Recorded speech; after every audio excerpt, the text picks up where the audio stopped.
네, 여자 배드민턴 금메달리스트 안세영 선수가 작심 발언 이후 처음으로 공식 입장을 밝혔습니다. 배드민턴 협회도 자체 진상조사에 나섰는데 주무부처인 문화체육관광부는 정관 위반이라며 제동을 걸었습니다. 서정빈 변호사와 사건 사고 뉴스 정리합니다. 어서 오십시오. 안녕하십니까? 네. 자, 어제 배드민턴 협회가 자체로 진상조사위원회를 열었는데요. 감독과 트레이너를 불러서 1차 조사를 했는데 어떤 부분들을 들여다봤을까요?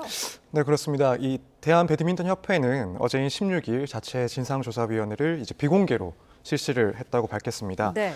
이것을 실시를 하면서 국가대표 선수단의 선수 부상 관리나 국제대회 참가 시스템, 대표 선수 훈련 시스템이나 관리 규정 등을 살펴보겠다고 했는데 어제는 감독과 트레이너들을 불러서 이 대표팀 선수의 부상 관리 그리고 훈련 방식 또한 선후배 관행 등에 대해서 조사를 한 것으로 알려졌습니다. 네.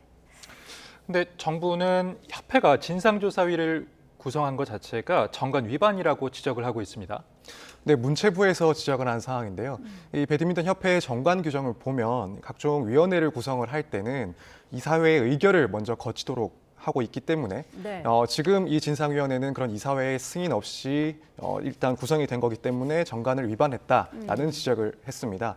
이에 대해서 협회 측은 또다시 해명을 했는데요.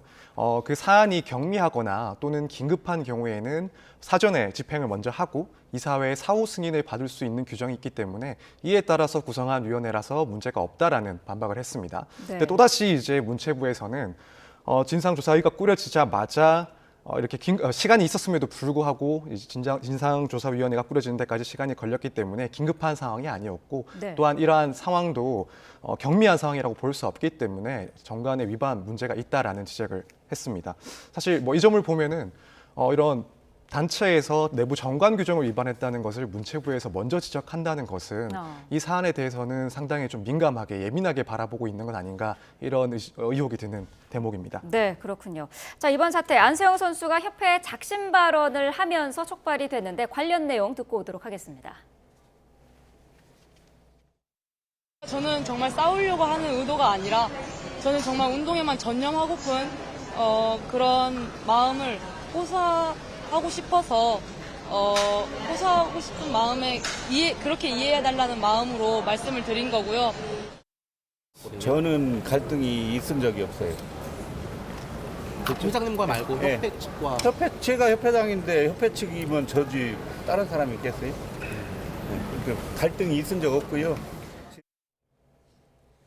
네, 정말 안세영 선수 측이 협회에 요구하는 부분이 좀 구체적으로 나왔어요.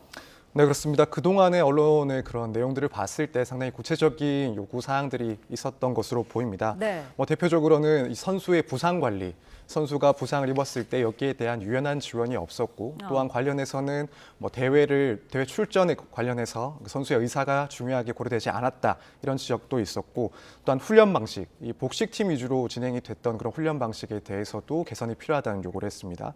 그 밖에도 이 선수촌에서 선수들 간의 그런 부조리한 관습에 대해서도 이야기가 나왔고 네. 또한 이제 정관 규정 혹은 내부 규정과 관련해서는 협회의 후원사의 그런 용품들을 무조건적으로 사용해야 되는 점에 대해서도 문제가 있다라고 지적을 했었고 그밖에 개인 후원 제한이라든가 혹은 국가대표를 은퇴했을 때 이후 국제대회 참가를 위한 나이 제한 요건 등 이런 규정들까지도 문제를 삼았기 때문에 전반적인 이런 내용들에 대해서는 개선을 요구를 했을 것으로 보입니다.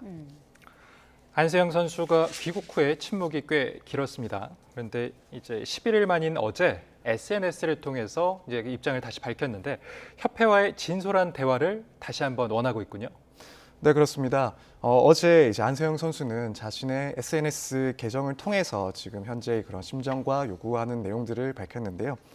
결국 취지는 불합리하지만 관습적으로 해오던 것들을 조금 더 유연하게 바뀌어 나갔으면 하는 바람이고 협회가 이러한 소리를 외면하지 않고 적극적으로 행동해 주기를 바란다는 내용이었습니다. 이런 내용을 덧붙여서 진솔한 대화를 통해서 뭔가 변화가 있기를 바란다는 그런 취지의 SNS를 남겼습니다. 네, 자 지금 저희가 안세영 선수의 SNS의 그 발언 내용을 그래픽으로 정리를 해드렸는데 마지막 부분도 좀 가슴 아프게 좀 들리기도 하는데요. 자칫하면은 배드민턴을 하지 못하게 될 수도 있다는 생각도 무섭게 밀려든다라는 그런 이야기를 했습니다. 어쨌든 안세영 선수는 귀국해서부터 계속 얘기가 선수로서 아무런 다른 걱정 없이 운동에만 집중할 수 있게 도와달라는 된다는 그런 거를 계속 언급을 해왔죠. 네, 그렇습니다.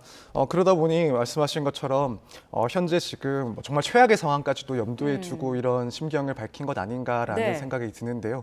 특히나 이제 국가대표에서의 그런 문제점들이 해결되지 않는 경우에는 은퇴를 하는 것 아니냐라는 그런 사람들의 생각들도 있고, 또 문제는 은퇴를 했을 때 그런 각종 제한들로 인해서 국제 대회를 참가할 수가 없게 되는 상황이기 때문에 네. 정말 최악의 그런 상황까지도 염두에 두면서 이런 심경을 밝힌 것 아닌가라는 이야기들이 나오고 있습니다. 지금 어쨌든 계속해서 이 협회와의 갈등이 해결되지 않는다면은 안세영 선수 같은 경우에는 개인 자격으로는 국제대회 출전할 수 있는 길이 전혀 없는 건가요? 네, 그렇습니다. 이 국가대표 소속팀에서 이제 은퇴를 하게 되면 결국 문제가 되는 그 나이 제한 규정으로 인해서 네. 국제 대회에 참가하기 위한 협회의 승인을 받을 수가 없게 되는 상황인데요. 물론 물론 협회에서 임의로 그것을 승인해 줄 수는 있다고 하지만 지금까지의 상황을 봤을 때 그런 규정의 변화 없이 그런 승인이 과연 있을까 의문이 드는 상황이고, 만약 현재의 상태로 계속 변화가 없이 사안이 진행된다면 추후에는 그런 자격을 취득하기 위한 소송까지도 진행되지 않을까 예상이 될 수 있습니다. 네. 자, 소송까지는 가지 않기를 바라는 게 국민들의 그런 마음일 것 같습니다. 다음 이슈로 넘어가 보도록 하겠습니다. BTS 멤버 슈가가 지금 경찰 조사를 앞두고 있는데 쟁점이 여러 가지입니다. 한 가지씩 좀 짚어보도록 하겠습니다. 일단은 만취 상태로 전동 스쿠터를 탄 채 인도를 달리는 그런 모습도 저희가 CCTV를 통해서 볼 수가 있었는데, 도로에서의 주행과 인도에서의 주행에 어떤 처벌의 차이가 좀 있습니까?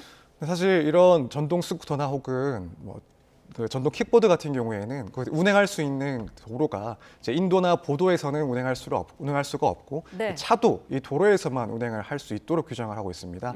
그래서 이것을 위반할 경우에는 벌금이나 범칙금을 이제 받게 되는 그런 이제 위법 행위가 되는 건데, 사실 지금 이 슈가 씨 사건 같은 경우에는 이 부분이 그렇게까지 중요한 문제는 아닐 수가 있습니다. 네. 말씀드린 것처럼 이런 주행 방법에서의 문제가 있다면 거기에 대해서 상당히 좀 경미하게 처벌을 하거나 혹은 과태료를 부과하는 정도에 그치기 때문에 음주운전을 했다는 사실이 더욱 중요하고, 그리고 음주운전에서는 역시 혈중 알코올 농도가 얼마인지 이런 점들이 더 중요한 사안이긴 합니다. 네.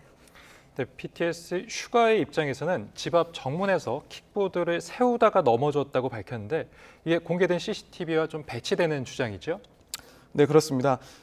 사실 이런 해명 내용들이 처음에 있었던 해명과 이후에 CCTV 등을 확인했을 때 이제 보이는 내용들, 그리고 경찰에서 발표한 내용들과 상당히 좀 차이가 발생을 해서 네.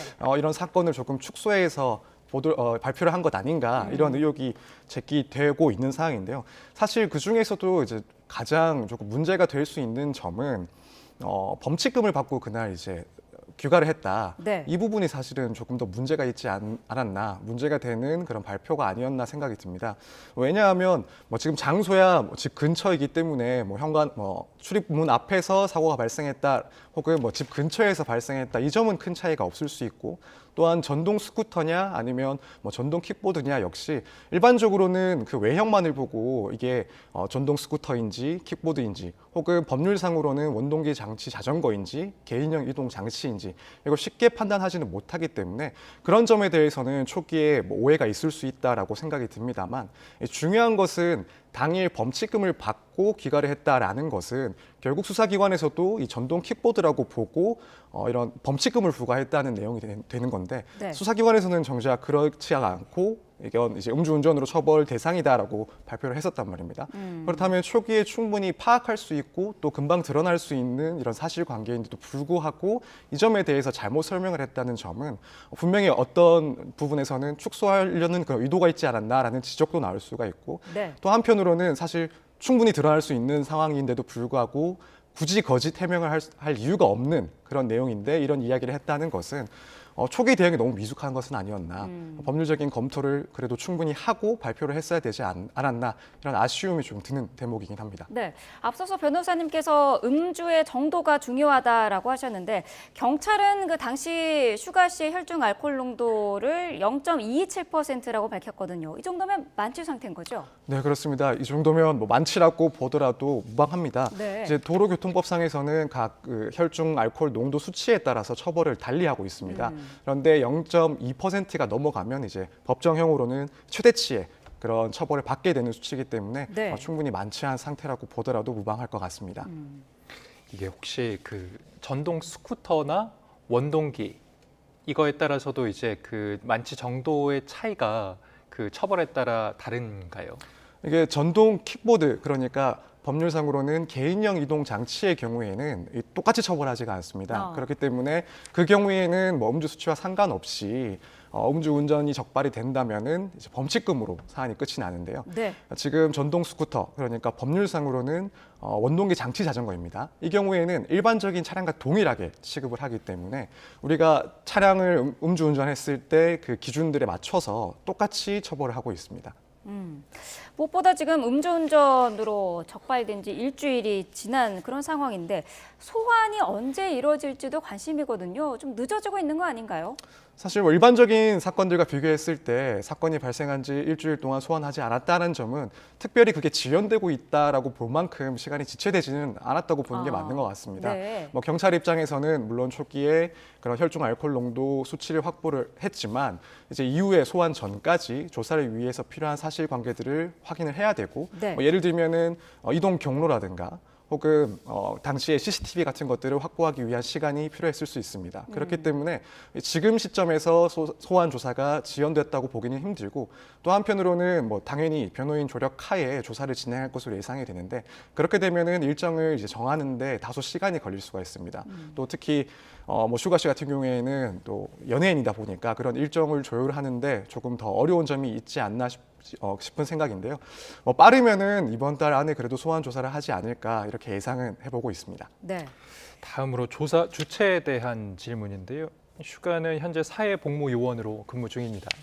네, 이번 음주운전 사고와 더불어서 복무 태만 의혹까지 불거지는데 또 병무청의 조사에 나설 가능성도 있다고 보시나요? 사실 이 병역법상으로 이 사회복무 요원들 같은 경우에는 모든 문제점들에 대해서 징계 대상을 삼는 것이 아니라 네. 이 근무 중에 있었던 일 중에서 뭐 기강 문제가 발생했다거나 혹은 품위 유지를 의무를 위반했다든가 이런 사안에 대해서 이제 징계를 할 수가 있습니다. 그런데 지금 이 사건은 이 사회복무 요원이 근무 시간 외적인 상황에서 발생한 사건이기 때문에 사실 이 근거 규정에 의하면 병무청에서는 이런 조사를 착수하기는 조금 어려운 상황이고 뭐 만약 이거 조사를 착수를 한다 하더라도 실제로 징계나 혹은 뭐 일정한 제재를 가하기에는 이 관련 법률 규정상 조금 어려운 부분이 많이 있어 보입니다. 네. 저희가 뭐 뉴스로도 종종 전해드렸습니다만은 지금 BTS 팬들 가운데서도 슈가에 대해서 뭐 탈퇴하라라는 그런 관련된 문구를 띄우는 그런 트럭 시위도 하고 있는 그런 상황인데 팬들의 어떤 자신이 동경하는 그런 연예인에 대한 그런 태도라든지 이런 게 음주운전이랑 그런 어떤 뭐라 그럴까요? 처벌을 받을 만한 그런 범죄에 대해서는 좀 달라진 것 같아요. 네, 분명 뭐 과거에 비해서 음주운전에 대한 그런 사회적인 시선이 상당히 달라지기도 했고 네. 더욱 이제 중한 범죄로 인식을 하고 있는데요. 특히 또 연예인 같은 경우에는 수많은 팬들이 과거를 봤을 때는 뭐 이 정도 문제를 가지고 그렇게 강하게 처벌을 하거나 혹은 비판받는 것들을 상당히 불편해하긴 했지만 네. 점점 이제 시간이 지나서 그리고 사회적인 인식이 바뀌면서 특히 음주운전 같은 경우에는 사회적으로 큰 문제가 발생할 수 있는 중대한 범죄라는 인식을 많이 갖게 된 것 같습니다. 네. 그러다 보니 팬들 입장에서도 일부 팬들은 이 점을 지적을 하면서 상당히 큰 실망감을 가지고 이런 운동들을 하고 있는 것 같습니다. 네, 아직 뭐 경찰에 지금 뭐 출석을 해서 조사를 받은 상황은 아니기 때문에 조금 조심스럽습니다만 슈가에 대한 뭐 처벌 수위라든지 그런 거는 어느 정도까지 예상을 할 수 있을까요? 뭐 쉽게 예상하기는 어렵지만 뭐 지금까지의 상황을 종합했을 때 그래도 이제 좀 큰 액수의 벌금 정도로 끝날 가능성이 가장 높지 않나 싶습니다. 네. 왜냐하면 우선은 뭐 일반적인 그런 자동차를 운전한 것은 아니고 그래서 사고 위험 발생 가능성도 사실은 조금 낮았다고 봐야 할 것이고 네. 또한 뭐 그 전에 유사한 전력이 없었다고 한다면 초범인 이상 뭐 아무리 이 혈중 알코올 농도 수치가 높다고 하더라도 곧바로 이런 실형을 선고하기는 상당히 조금 어려운 점이 있을 것으로 보이고요. 다만 뭐 이런 슈가의 그런 공적인 지위까지도 고려를 하고 또한 수치가 높다는 점들을 고려를 했을 때 네. 벌금을 이제 선고하는 선에서는 가장 높은 한도의 벌금 수준으로 선고가 되지 않을까 개인적으로 예상하고 있습니다. 네, 어쨌든 조만간 경찰의 출석은 이루어질 것으로 보이는데 포토라인에 설지도 관심이거든요. 비공개 소환을 할지 포토라인에 서게 될지 어떻게 예상하십니까? 사실 이 포토라인 같은 경우에는 뭐 경찰이나 수사기관에서 그 포토라인 자체에 대한 규정을 두고 있는 것은 아니고 네. 이 사건의 공보에 관한 규칙을 두고 있는데 이 사건 관련된 내용들을 공개할 것이냐 여부에 대해서는 일정한 기준이 있긴 합니다. 그래서 이 기준을 통과했을 때, 그래서 수사기관에서 이 사건에 관한 정보를 공개하기로 했을 때 자연스럽게 이제 언론들이 취재를 하게 되면서 포토라인에 서게 되는 형태가 되는 건데요. 네. 사실 이런 규칙들에 의하면 몇 가지 요건, 대표적인 요건들을 보자면 예를 들어 이 사안이 너무나도 중대한 사안이고 또 그것이 반복되거나 혹은 동종의 범죄가 발생할 우려가 있다, 이런 문제가 있거나 혹은 국민들의 입장에서 이런 피해를 막기 위해 국민들이 알아야 할 그 내용의 그런 사건이다, 국민들이 알 권리를 보장해야 될 사건이다, 이런 점들을 고려해서 사건의 공개 여부를 결정하게 됩니다. 사실 이 지금 슈가 씨 같은 경우에는 물론 공적인 그런 연예인의 입장이다 보니까 누군가는 연예인이기 때문에 뭐 사회적으로 뭐 본보기가 돼야 되고 일종의 마치 교육 자료처럼 이 사안에 대해서 드러내야 된다. 네. 그래서 포토라인에 서야 된다. 이런 의견이 있을 수 있긴 한데 네. 사실 사건 내용을 보면 과연 이게 우리 국민의 알 권리를 보장해야 될 필요성이 크다고 볼 만한 내용인지는 상당한 의문이 있고, 또 한편으로는 공인으로서 이미 상당한 이 사건 내용에 대해서 뭐 보도 등을 통해서 많이 밝혀지고 뭐 심리적인 압박이나 부담을 갖고 있을 만한 사항으로 보이거든요. 네. 그런데도 불구하고 추가적으로 포토라인에 서는 그런 절차까지 필요할까? 저는 그 부분은 조금 신중하게 생각해야 될 부분이라고 생각을 해서 네. 실제로 포토라인에 서게 될 가능성은 그래도 낮지 않을까라고 생각하고 있습니다. 네, 알겠습니다. 경찰도 이 부분은 상당히 좀 고심을 할 것으로 보입니다. 다음 주제로 넘어가 보도록 하겠습니다.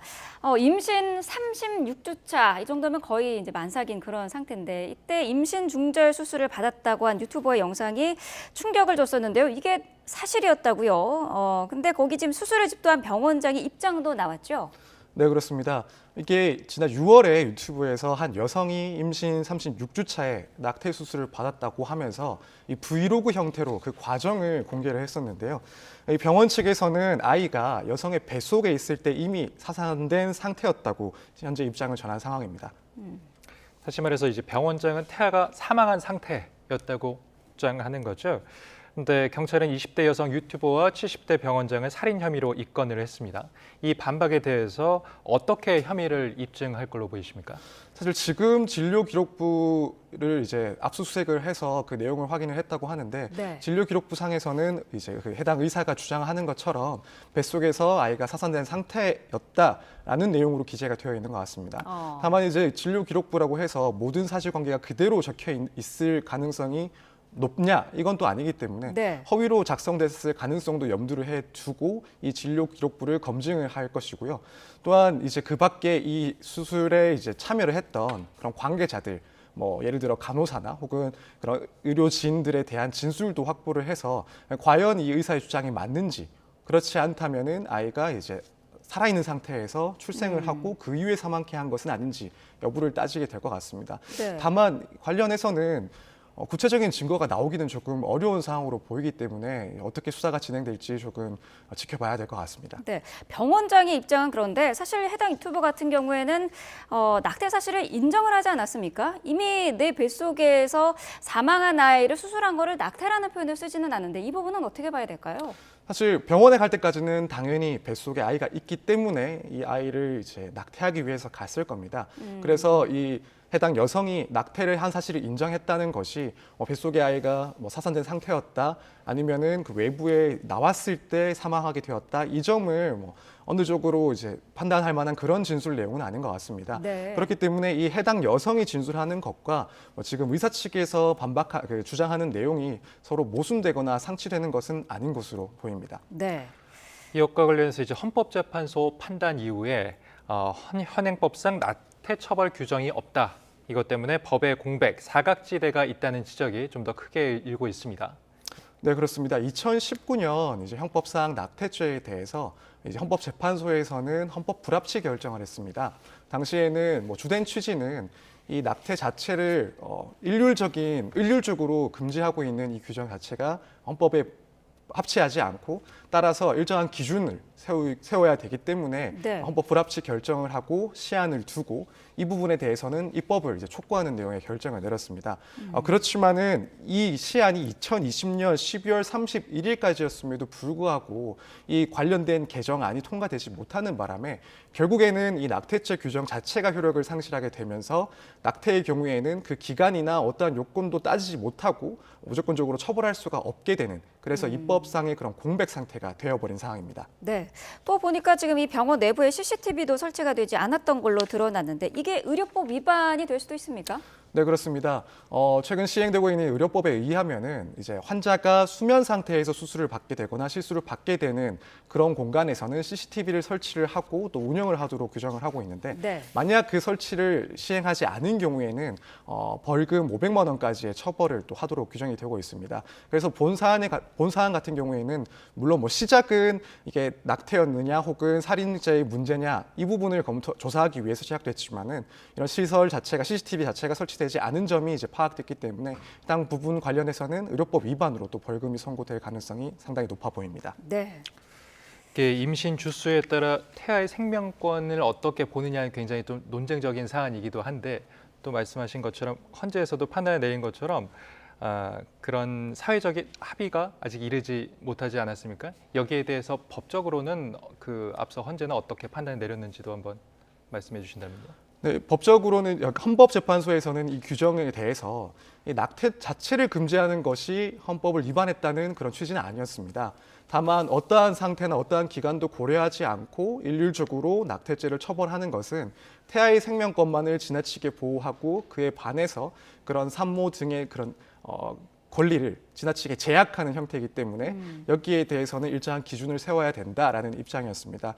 사실 이 낙태죄를 규정을 할 것이냐, 낙태죄를 처벌할 것이냐, 혹은 처벌하더라도 어떠한 기준을 세울 것이냐에 대해서는 상당히 좀 논의가 오랫동안 많이 지속되고 있는 부분이긴 합니다. 네. 그래서 낙태 자체를 해서는 안 된다는 입장부터 낙태를 자유롭게 인정해야 된다는 입장, 그리고 낙태를 인정을 하더라도 일정 기간 제한을 두어야 된다는 입장이나 혹은 낙태를 인정할 때 뭐 사회적인, 경제적인 혹은 신체적인 그런 요건들을 규정해야 된다는 입장 등 무척 다양한 이야기들이 나오고 있는 부분이긴 합니다. 네. 그렇기 때문에 지금 뭐 저도 사실 이 부분에 대해서 어떤 정답이 있을지는 모르겠지만 사회적인 논의가 충분히 이루어져야 되는 시점이라고 생각을 하고 네. 뭐 한편으로는 가장 객관적으로 그런 기준을 세울 수 있는 임신 주수, 이 임신 주수에 대한 논의가 또 진지하게 이루어져야 될 그런 상황이라고 생각이 됩니다. 네. 여성단체나 인권단체에서는 뭐 미성년 부모 그리고 미혼모에 대한 지원이나 대책 마련도 절실하다 이런 지적도 계속하고 있는 그런 상황이에요. 네, 그렇습니다. 물론 뭐 낙태죄의 경우에 현재로서는 처벌하지 않고 있지만 그것과 별개로 이런 실제 문제를 겪고 있는 미혼모 가정이나 혹은 아이를 쉽게 출산을 해서 키우기가 어려운 그런 양육상의 어려움을 있는 가정들은 결국 낙태죄로 인한 처벌 여부를 떠나서 이러한 결정을 할 수밖에 없는 환경에 놓인 경우도 분명히 많이 있을 것 같습니다. 네. 사실 이 사건은 어떠한 이유로 이 낙태를 했는지 혹은 뭐 낙태를 넘어서 뭐 살인이 발생했는지 그 구체적인 이유는 알 수는 없지만 적어도 이제 미혼모나 혹은 이런 양육에 있어서 출산에 있어서 어려움을 겪는 가정들에 대한 그런 지원 문제에 대한 이야기는 나올 수 있는 사항인 것 같습니다. 그렇기 때문에 뭐 이런 사실 조금 너무 비극적이고 너무 안타까운 사건이 발생하기 이전에 그런 것들을 예방하기 위해서 충분한 그런 제도적인 준비가 더 필요할 것 같습니다. 네, 알겠습니다. 자, 서정면 변호사와 함께 사건, 사고 자세히 정리를 해봤습니다. 오늘 말씀 감사합니다. 감사합니다.